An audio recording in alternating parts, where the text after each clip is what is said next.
Okay. So nice they want to look good. Today, it's a really sad occasion today. There's going to be a minute's silence all over the country. And I want to point something out to you as well, because here at the ITV building, in conjunction with obviously a lot of bodies around the country, you see the ITV flag there.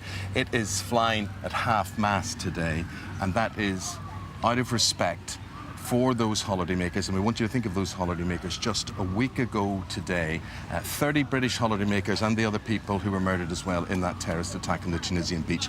They were on the beach, they were... It's the last place you expect anything like that to happen. Last thing in their mind. And when you see people's faces, and when you see the families who were involved, it just makes it so real, because it could have been us, it could have been you, and I think that's what we identify with in all of this. And as you know, there's a minute's silence being held across the country at midday in just a few moments. Flags being flown, as Eamon said, at half-mast, and that includes our own flag at ITV. Let's cross now to Alistair Stewart at ITV News for coverage of that minute's silence, which we will be adhering to here this morning. And we will be back, obviously, with the rest of the programme, and everything is involved after this from Alistair. Alistair. Eamon, thank you. In just a few moments, the Queen will lead the nation in a minute's silence to remember the victims of last week's massacre in Tunisia. 38 tourists from 6 nations were shot dead. 30 of them were from the United Kingdom. They came from all corners of the country, families just enjoying a break in the Mediterranean sun. The youngest victim just 19, the oldest 80. It was Britain's worst loss of life in a terrorist atrocity since the bomb attacks in London nearly 10 years ago on July the 7th. Here in Britain, and at the scene of the massacre in Tunisia, millions are expected to pause to reflect on last week's terrible events. Flags are being flown at half-mast over Buckingham Palace, Downing Street, police stations and army bases.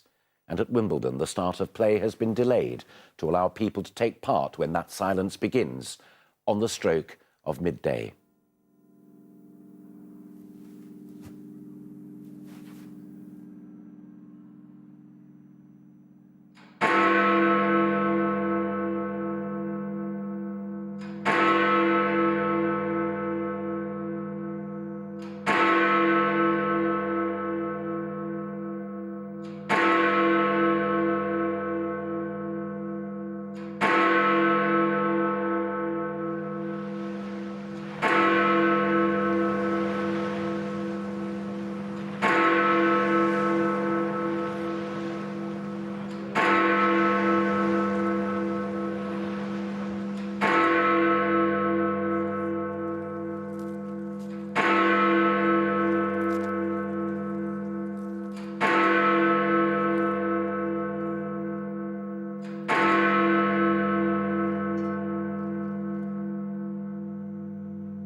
And that image, live from Sousse, brings to an end the minute's silence.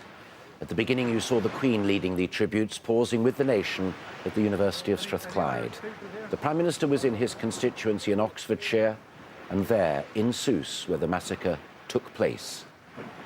In places such as Walsall Football Club, a team 3 of those killed supported, and the little children of St Mary's Primary School in Wickham, pausing to remember. We'll have more on the lunchtime news, but for now, it's back to Ruth and Eamon.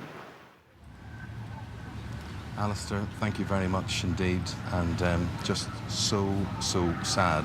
We've been standing here on the South Bank and just everything fell silent and everybody stopped what they were doing. People out today on their own holidays and just thinking about those innocent people last week who paid the ultimate price. We have got lots more for you on the show today. Hope you can stay with us. We'll see you after the break.